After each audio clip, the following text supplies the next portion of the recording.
لوگوں کے درد کو بھی سمجھ. اولیاء چشت میں جس بزرگ نے اپنے زمانے میں بڑا عروج پایا ان کا نام خواجہ قطب الدین بختیار کاکی ہے. سب بولیے رحمت اللہ تعالی علیہ. خواجہ قطب الدین یہ شہزادے تھے اور مرید ہوئے تو خواجہ معین الدین صاحب کے ساتھ ہی آ گئے دلی میں. خواجہ معین الدین صاحب کی بھی کیا بات، عطائے رسول ہند الولی، اور ان کے مرید تھے بابا فرید الدین گنج شکر رحمت اللہ علیہ. اور مجھے اللہ جانتا ہے مجھے عشق کی حد تک پیار ہے بابا فرید صاحب سے، بڑا میرا درد ان کے ساتھ. اور میں جتنا اس صوفی کو پڑھتا ہوں کم ہی لوگوں کو میں نے پڑھا ہے. حضرت بابا فرید کے پیر اور خواجہ معین الدین صاحب کے خلیفہ کیا نام ہے؟ خواجہ قطب الدین. مکتب میں پڑھنے گئے نا پہلے دن، 4 سال کی عمر تھی تو قاری صاحب نے الف با تا سا پڑھایا تو انہوں نے 15 سپارے قرآن پاک کے سنا دیے. تو کہنے لگے بیٹا تجھے کیسے آئے؟ کہنے لگے میری اماں 15 سپاروں کی حافظ ہے، وہ سارا دن قرآن پڑھتی رہتی تھی، مجھے سن سن کے یاد ہو گیا ہے. جے بالا نو گالاں یاد ہو سکدیاں نے تے قرآن پاک بھی یاد. اللہ خیر کرے، شرط یہ ہے کہ ہم گھر میں قرآن پڑھیں، بچوں کو سن سن کے بھی یاد ہو ہی جاتا ہے. خواجہ قطب الدین اتنا عروج پایا اس شیخ کامل نے کہ وقت کا بادشاہ بھی مرید ہو گیا. سلطان شمس الدین التمش مرید تھا، دلی کا بادشاہ بھی مرید تھا. اجمیر کا بادشاہ خواجہ معین الدین صاحب کا مرید نہیں ہوا، نہ پاک پتن کا بادشاہ بابا فرید کا مرید ہوا. لیکن خواجہ قطب صاحب کو اللہ نے یہ عظمت بھی دی، یہ شان ہے نا. اگرچہ صدقہ سارا خواجہ معین الدین کے قدموں کا ہی تھا، لیکن دلی کا بادشاہ مرید ہوا. اور اتنا اعلیٰ مرید ہوا کہ جب خواجہ قطب الدین صاحب کا وصال ہوا تو 3 شرطیں لگائی تھی. فرمایا میرا جنازہ وہ پڑھائے، جب سے توبہ کیا پھر اس کا سینے بد حرام کے لیے نہ کھلا ہو، اور جب سے توبہ کیا پھر لقمہ حرام اس کے گلے سے نہ گزرا ہو، اور جب سے توبہ کیا پھر کبھی نماز تہجد بھی قضا. بڑے بڑے صوفی میری طرح کے گردن جھکا کے کھڑے ہو گئے. 7ویں صف سے دلی کا بادشاہ نکل آیا، کہنے لگا پیرا ساری زندگی میں نے پردہ داری سے عبادت کی تھی، تو جاتی دفعہ مجھے بے نقاب کر گیا ہے.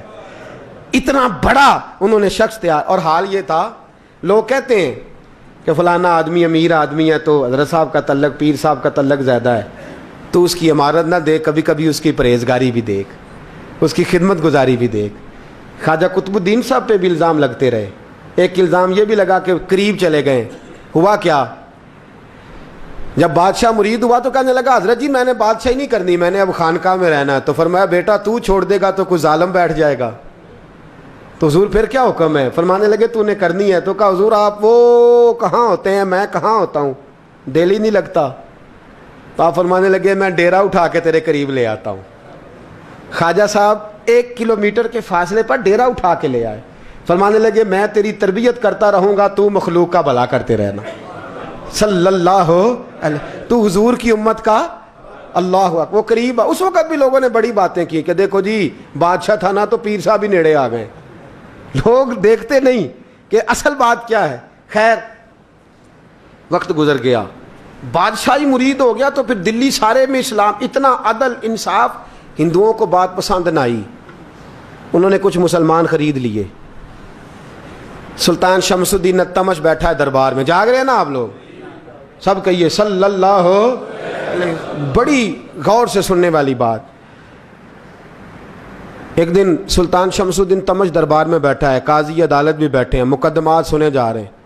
باہر سے رونے کی آواز آنے لگی، چیخنے چلانے کی. بی بی بیان کر رہی، کیا ہو گیا کیا ہو گیا. وہ ٹال لگے ہوتے تھے بادشاہوں کے، وہ بجنے لگے، زور ہونے لگا. بادشاہ نے کہا اس فریادی کو جلدی بلاؤ. وہ اندر عورت آئی تو چیخ چیخ کے رو رو کے اس نے اپنے کپڑے پھاڑ پھاڑ کے، برا حال، 2 مہینے کا بچہ. لوگ اس کی آہو زاری پر اس کی طرف متوجہ. بی بی کیا ہوا، پانی پلاؤ بٹھاؤ، یہ کیا ہو گیا.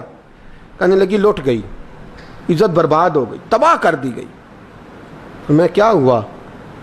کہنے لگی بادشاہ ایک شخص میرا غیر شرعی خامند بنا، پھر مجھے حمل ہوا، پھر میری گود میں یہ بچہ ہے 2 مہینے کا. اب گئی ہوں تو وہ کہتا ہے کہ میرا تو تیرے سے تعلق ہی کوئی نہیں. بادشاہ کہنے لگے یہ سلطان شمس الدین تمش کی جگہ ہے اور میں نے رسول اللہ صلی اللہ علیہ وسلم کے دین کے مطابق حکومت استوار کی ہے. کون ہے جو تیرے ساتھ؟ ابھی گردن نہ کاٹ دوں گا, بات کر کون ہے. کہنے لگی تو کچھ بھی نہیں کرے گا, کوئی کچھ نہیں کر سکتا. لوگ کلمے چھوڑ کے بیٹھ گئے, توجہ ادھر ہو گئی. پراپوگنڈے بڑا اثر کرتے ہیں معاشرے پہ. رنگ ایسا عجیب ہے, انداز ایسا عجیب ہے. فرمایا بات تو کر. اس عورت کی آواز گونجی تو حالات ہی خراب ہو گئے. کہنے لگی بادشاہ حوصلہ پیدا کر سننے کا. کہا تو بات کر. کہنے لگی میرے گود میں جو بچہ ہے یہ قطب الدین بختیار کاکی کا ہے, یہ تیرے پیر کی ناجائز اولاد ہے. اٹھاؤ, پروفیسر سلیم چشتی نے پی ایچ ڈی کی ہے, وہ لکھ رہے ہیں اس واقعے کو. تیرے پیر کا ناجائز بچہ ہے. ہاتھ کانپنے لگے بادشاہ کے. کہنے لگے یا اللہ کبھی تو قیامت برپا کر دے تو معاملہ ٹھیک ہو جائے, میں تیری زبان کھینچ دوں گا. تیری گر تو نے بات کیسے کی؟ کہنے لگی میں نے کہا تھا نا تیرے اندر حوصلہ نہیں, میری عزت تار تار ہو گئی اور تو پیر بچا رہا ہے. اللہ اکبر. سلطان شمس الدین تمش آسمان کی طرف دیکھ کے کہنے لگے مولا مجھ مجرم کو جس کی برکت سے اٹھا کے تو نے مسجد میں پہنچایا, آج مجھے تو نے کس امتحان میں ڈال دیا؟ یہ کیا رنگ تو نے زندگی کا بنایا ہے. کہنے لگی بلا اسے, اڑاب گردن. اللہ اکبر. خواجہ قطب الدین بختیار کاکی, ذرا اس جگہ پہ اپنے آپ کو کھڑا کر کے دیکھ میرے دوست. جو شخص دلی کے بازار میں نکلے تو دکانیں بند ہو جائیں, عورتیں گھروں میں گھس جائیں, جس کے نام پر چرچے ہوں دین کے, وہ شخص لاٹھی ٹکاتا ٹکاتا. عرس منانے آسان ہے, ڈھول ڈمکے کر کے گھروں کو جانا آسان ہے, پر ذرا ان کی راہوں کا مسافر تو بن انہوں نے انداز کیا اختیار کیا. حضرت خواجہ قطب الدین بختیار کاکی, خبر پھیل گئی. اتنی شہرت پاکیزگی کی نہیں ہوئی تھی جتنی اس جرم کی ہوئی. لاٹھی ٹکاتے ٹکاتے جب پہنچے نا بادشاہ کے دربار میں, بادشاہ اٹھنے لگا, قاضی اٹھنے لگا, لوگ اٹھنے لگے, تو قطب الدین بختیار کاکی کی آنکھوں میں آنسو آئے. مانے لگے بیٹو بیٹھ جاؤ, آج میں پیر بن کے نہیں آیا, میں مجرم بن کے آیا. اور کہا میرے مالک کا انصاف بھی دیکھو. دلی کا پیر آج دلی کی عدالت میں اپنے نا کردہ جرم کی صفائی دینے آیا. بڑی لاٹھی پہ ٹیک لگائی. دلی کی گلیاں بھی روتی ہیں کہ یہ کیا رنگ, اللہ یہ تیرا کیا رنگ ہے. یہ تے میں گڈی تے ہاتھ ڈور سجن دے, او جنج رکھے اونج رہنا, واجب نہیں جے وچ شریعت, مندہ خسم نو کہنا اے تن میرا کنگھی ہووے. میں زلف سجن دی واواں, پوش میرے دی جتی بن جائے, میں یار دی قدمی آواں. مارو مارو مینوں مار مکاؤ, کوئی یوزر نہ پیش لے آواں, جے سونا ہی میرے دکھ وچ راضی, جے سونا ہی میرے دکھ وچ راضی, تے میں سکھ نو چلے ڈاواں. پر یار فریدا کدی مل پے سونا, یار فریدا جے کدی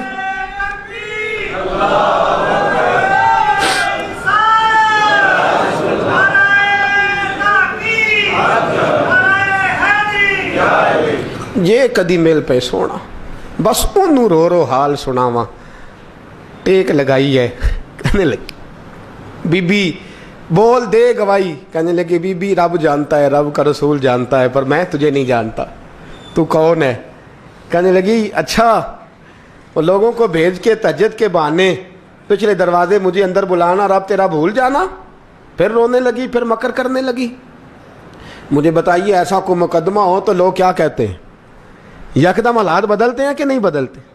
دلی کا ماحول ہی بدل گیا, سارا رنگ ہی بدل گیا. وہ عورت تو ہندو تھی, اس نے تو جھوٹ موٹ کے کلمے بھی پڑھ رکھے ہیں. اللہ اکبر. خواجہ صاحب پوچھتے ہیں گواہ ہے کوئی تیرے پاس؟ تو 4 کلمہ پڑھنے والے کھڑے ہو گئے. اللہ کرے کلمہ پڑھنے والے بکا نہ کریں, آمین تو کہیں. وہ کھڑے ہو کے کہنے لگے ہاں ہم نے آتے بھی دیکھا ہے, جاتے بھی دیکھا ہے. خواجہ قطب الدین صاحب نے نظر عثمان کی طرف اٹھائی, کہنے لگے اچھا جو تیری مرضی, میں گڈی تے ہاتھ ڈور سجن دے, وہ جنج رکھے اونج رہنا ہے, واجب نہیں وچ شریعت, مندہ خسم نو کہنا. کہنے لگے سلطان یار ایک رات کی مہلت نہیں دے دیتا؟ میں سویرے سلطان بھی رو پڑا کہ پیر صاحب میں نوکر اور میں بولتے ہیں اچھا حضور جیسے مرضی. باہر نکلے, خادم کہنے لگا حضور سواری پہ بیٹھ جائیں. مانے لگے نہیں یار آج پیدل جانا ہے. اس دلی کے چونکوں نے مجھے بڑی سلامیاں دی ہے, ذرا میں دیکھوں تو صحیح دلی کے بازار میری رسوائی پہ کیا کہتے ہیں. مجھے ذرا یہ پتھر بھی کھانے دے, ان کا ذائقہ بھی. پیدل گئے, دنیا سو گئی تو دلی کے بادشاہ نے اجمیر کی طرف منہ کیا. خواجہ معین الدین حیات تھے. بے خبر ہو جو غلاموں سے وہ آقا کیا ہے, بے خبر ہو جو غلاموں سے وہ منہ کیا. کہنے لگے معین الدین میں کوئی لوارس تو نہیں نا, میں کوئی لوارس ہوں کہ یہاں جو میرے ساتھ مرضی ہو جائے. تیری مجبوریاں درست مگر تیرا وعدہ تھا ساتھ دینے کا وقت آیا ہے. میں کوئی لوارس نہیں کہ اب تو اجمیر میں بیٹھا رہے اور میں دکھ سارا اکیلے برداشت کروں. بڑھاپے کا مجھے بھی پتہ ہے, کمزوری کا مجھے بھی پتہ ہے, ذوف کا مجھے بھی پتہ ہے, پر تتی تھوڑے تھکڑے خاندڑیاں, میں بھی تو تیرے نام تو مفت بھی خاندڑیاں. مجھے بھی تو پتہ ہے نا منم غلام نے علی حیدریم قادریم دمز احمد رضا خامی زنم. میں نے بھی تو اپنا نام نہیں نا جپا, تیرا ہی جپا ہے ساری زندگی. یہ لفظ کہے, کہتے میں رویا. آنکھ لگی تو حضرت خواجہ معین الدین صاحب خواب میں ملے. کہنے لگے قطب الدین میرا انتظار کرنا, میں پہنچ رہا ہوں. میرا انتظار کرنا, میرا انتظار. کیا کہا میاں صاحب نے؟ کہتے ہیں مالی دا کم پانی دینا, پھل کچے ہون یا پکے, اے پیر مرید دے سر تے ہی رہندا ہے, جھوٹے ہون یا سچے. میں آیا, فکر نہ کرنا. حضرت سویرے اٹھے, پھر گئے عدالت. پھر کہا نہ بھائی پروٹوکول, مجرموں کا پروٹوکول نہیں ہوتا, میں اکیلا جاؤں گا. جس کے آگے پیچھے نعرے ہوتے تنے تنہا. 2-4 منٹ زیادہ لے لوں آج آپ حضرات. کہتے میں پہنچا عدالت اور جا کے جب کہا نا کہ ہاں جی حضور بتائیے, گواہ بھی خلاف ہے, مقدم بولیں, تو کہنے لگے مجھے میرے شیخ نے حکم دیا ہے کہ میرا انتظار کرنا. پھر وہ جو باتیں کرنے والے تھے کہنے لگے جی کون گیا تھا اجمیر, کون آیا ہے وہاں سے, ہمیں روحانی باتیں نہ بتائی جائیں. یہاں سے تو ایک دن میں پہنچا نہیں جا سکتا, ٹرین بھی 36 گھنٹے لیتی ہے دلی سے جانے میں. تو کہا یہ کیسے ہو سکتا ہے, کوئی رات کو رات آپ کو خبر ہو گئی, آپ کیس کو لمبا نہ کریں. بادشاہ مرید ہے, لگتا ہے کہ یہ راتوں رات بھگا دے گا پیر کو. اتنی باتیں خواجہ صاحب نے سنی. جب بے گناہ آدمی کو یہ باتیں سننی پڑتی ہیں پھر دل بڑا ٹوٹتا ہے, پھر بڑی تکلیف ہوتی ہے. حضرت کہنے لگے یارو تمہاری مرضی. شمس الدین تمش کی آواز گونجی. فرمایا جیسے انہوں نے کہا ویسے کیا جائے گا. 3 دن کے لیے عدالت برخاست کر دی جاتی ہے. چیم گوئیاں ہونے لگی, پھبتیاں کسی جانے لگی. تیسرے دن شام کا وعدہ تھا, چوتھے دن عدالت جانا تھا. قطب الدین بختیار کاکی کے پاس لوگ آ کے افسوس کرتے تو آپ بولتے نہیں. یہاں تو لوگ صفائیاں دیتے ہیں, بولتے نہیں. فرماتے یار میں گڈی تے ہاتھ ڈور سجن دے, وہ جینج رکھے, میں اونج ہی رہنا ہے, جیسے اس کی مرضی ویسے. جیڑیاں گڈیاں آپ پہ اڈیاں ہو نہ چڑھن اونچائیاں, وہی گڈیاں اونچیاں اڈیاں جڑیاں سائیاں آپ چڑھائیاں. فرمایا ٹھیک ہے جیسے وہ رکھے, میں راضی ہوں. اللہ اکبر. تیسرے دن کی مغرب کا وعدہ تھا. جب مغرب کا سورج ڈوب گیا نا, بڑے قافلے اجمیر سے آئے پر معین الدین نہ آیا. وعدہ کیا تھا یار نے, آؤں گا دن ڈھلے. وہ خواجہ غلام فرید صاحب رحمۃ اللہ تعالیٰ علیہ فرمایا کرتے تھے نا, کوا کھانے لگا آنکھیں تو کہنے لگے کاغا اے تن سارا ہی کھائیو, میرا چن چن کھائیو ماس, میرے 2 نین نہ کھائیو, مینو پیا ملن دی آس. نے کہا سارا کھا جا, آنکھیں چھوڑ دے. اس نے کہا تھا میں آؤں گا, انتظار لمبا ہو گیا ہے پر میری امید تو نہیں نہ ٹوٹی. مغرب کی اذان ہوئی تو لوگ کہنے لگے لو جی اب بس ہو گئی. خواجہ قطب الدین صاحب نے اللہ اکبر کہہ کے مغرب کی جماعت جب میدان میں کھڑی کی تو اپنی بھی چیخ نکل گئی, آئی نہیں. لیکن جب نماز کا سلام پھیرا تو خواجہ معین الدین صاحب کی 2 رکعتیں ابھی باقی تھیں. خواجہ صاحب پیچھے نماز پڑھ رہے ہیں, سلام پھیرا اور نماز کے بعد جب اٹھے نا تو خواجہ صاحب کے سینے کے سینہ لگا. تو کہا حضرت جی میں شہزادہ تھا, آپ نے کہا تھا خشک روٹی کھانا تو میں نے خشک کی کھائی ہے, آپ نے کہا تھا فاقے کرنا تو میں نے کیے ہیں, آپ نے کہا وطن واپس نہیں جانا تو میں نہیں گیا. حضور اس امتحان کا آپ نے بتایا ہی نہیں تھا. یہ مجھے بتا جاتے اب اس سفید داڑھی سے میں جواب دیتا پھروں. خواجہ معین الدین صاحب نے جھٹکا, پیچھے ہٹ, تو زیادہ عزت والا ہے کہ یوسف زیادہ عزت والا تھا؟ تو زیادہ مقام والا ہے کہ عائشہ زیادہ مقام والی تھی؟ چپ کر, یہ کچھ صوفیاء کا طریقہ ہے, چپ کر. عرض کی حضور غلطی ہو گئی, میں پہلے نہیں رویا, تو ملا ہے تو رویا ہو. میں پہلے نہیں تڑپا, میں نے شکوا نہیں, تو ملا ہے. اپنا ہی کو ملے تو دکھ یاد آتے ہیں نا. فرمایا چپ کر, جا سلطان سے کہہ دے سویرے نماز کے بعد عدالت لگا دے. سویرے جب عدالت لگی نا تو خواجہ معین الدین صاحب بازو پکڑا خواجہ قطب صاحب کا, نکلے تو دیکھا لائنیں لگی ہیں, مجمع لگا ہے, آنکھوں میں آنسو آ گئے. کہا حضور آپ کیوں روتے ہیں؟ فرمایا میرا دل تھا لوگ میرے کتب کی شان دیکھنے آئے, یہ کتنے بدبخت ہیں, میرے کتب کی رسوائی دیکھنے آئے. کتنے نالائق ہیں, رسوائی دیکھنے اتنے آئے ہیں, شان دیکھنے آتے ہی نہیں. اللہ اکبر. جب میدان لگا خواجہ صاحب پہنچے, عورت کو کہنے لگی اللہ سے ڈر جا, وقت تھوڑا ہے, تو مر جائے گی. کہنے لگی مجھے داستانیں نہ سنائیں. قاضی صاحب سے کہنے لگے قاضی صاحب آپ حقیقت حال سے آگاہ ہیں, خیال کریں. کہنے لگے خواجہ صاحب دلیلیں نہ دیں, گواہ لائیں, واز نہ کریں. خواجہ صاحب رحمۃ اللہ علیہ کہنے لگے گواہوں کو بلاؤ. گواہ آئے تو خواجہ معین الدین صاحب نے نظر, تم ہو میرے کتب پر, میرے کتب کے جرم کے گواہ. ان کی زبانیں کانپنے لگیں, ہاتھ کانپنے لگے. میں بولتے کیوں نہیں؟ جب ان کی نظریں جھکی تو بادشاہ کہنے لگا اگر اب تم نے گواہی نہ دی تو تمہیں میں مجرم بنا کے 80 کوڑے ماروں گا. کہنے لگا جی دیکھا ہے ہم نے تہجد کے وقت. جب سب گواہیاں پوری ہو گئیں, عورت بھی تڑپ رہی ہے, رو رہی ہے, 2 مہینے کا بچہ گود میں ہے. اب بولیے علماء ظواہر بھی کھڑے ہیں, حسد کرنے والے جلنے والے بھی کھڑے ہیں, ہندو تو ویسے ہی تالیاں بجا رہے ہیں.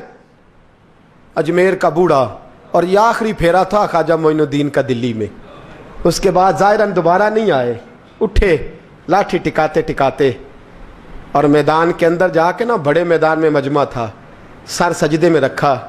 کہنے لگے یا اللہ میں ہندوستان مرضی سے نہیں آیا, تیرے رسول کا بھیجا آیا ہوں. پھر اٹھے اور کہنے لگے مولا تیرے نبی کا فرمان ہے کہ میری امت کے علماء بنی اسرائیل کے نبیوں کی طرح ہوں گے. اگر یوسف کے لیے بچہ بول سکتا ہے تو میرے کتب کے لیے بھی بولنا چاہیے. اگر یوسف علیہ السلام کے لیے بول سکتا ہے تو میرا قطب الدین بھی سچا ہے, اس کے لیے. پھر اٹھے, اس بی بی کی طرف بڑھے. لوگ کہنے لگے نہ جانے اب کیا ہوگا. جب اجمیر کے بادشاہ نے, عطا رسول نے, ہند الولی نے, امام الاولیاء نے کپڑا کھینچا اور کہنے لگے وہ بچے تو جانتا ہے نا تیرا باپ کون ہے, 2 مہینے کا بچہ. جب نانا بولا تو بی بی کہنے لگی اب کیا کر رہے ہو, بچے بھی کبھی بولے ہیں. میں بی بی چپ کر, ان اللہ علی کل شیء قدیر, میں کمزور رب کا ماننے والا نہیں, قدرتوں والے رب کا ماننے والا ہوں. وہ چاہے تو بچے بھی بولتے ہیں. قرآن کہتا ہے حضرت عیسیٰ بولے تھے انی عبداللہ آتانی الکتاب. مریم بھی تو ولی اللہ تھی, وہ نبی تو نہیں تھی. اگر ولی اللہ بنی اسرائیل کا ہو بچہ بول سکتا ہے, تو اگر ولی اللہ محمد عربی کی امت کا ہو تو بچہ پھر بھی بول سکتا ہے. یوں کپڑا ہٹایا, بچہ بول. 2 مہینے کا بچہ ماں کی گود میں اٹھ کے بیٹھ گیا اور بچہ بول کے کہنے لگا السلام علیکم یا ولی اللہ. جب یہ لفظ ادا کیے تو نعرے لگنے لگے, لوگ رونے لگے. بی بی بے ہوش ہو کے گری. فرمانے لگے مجھے سلام نہ کر, میرے کتب کی بات بتا. کہنے لگا قسم ہے اللہ کی عزت کی, وہ سامنے مجمع جو سردار بیٹھا ہے وہ میرا باپ ہے. قطب الدین تو بے گناہ ہے, قطب الدین تو بے گناہ ہے, میرا باپ تو وہ بیٹھا ہے. یہ قاضی بھی سازش میں شریک ہے. کئی مسلمان خریدے گئے, یہ گواہ خریدے گئے. جب گواہی ہو گئی, بچہ یہ لفظ کہہ کے اللہ اکبر کہتا ہوا پھر چپ کر گیا. خواجہ قطب الدین صاحب کا بازو پکڑا, خواجہ معین الدین صاحب نے مجمع سے باہر نکلے. لوگ کہنے لگے حضور آپ کچھ بولتے نہیں. فرمانے لگے جس نے بولنا تھا وہ بول چکا ہے, جس نے بولنا تھا وہ جو جادو, وہ جو سر چڑھ کے بولے. فرمایا تم نے افواہوں پہ نظر رکھی اور میں نے اللہ کی قدرت پہ نظر رکھی. تم نے اس کے کردار کو جھنجھوڑا اور میں نے اس کے کردار کو تعمیر کیا. حضرت سلطان شمسالدین تمش بھی پیچھے دوڑے، کہا حضور کہاں لے جا رہے ہو؟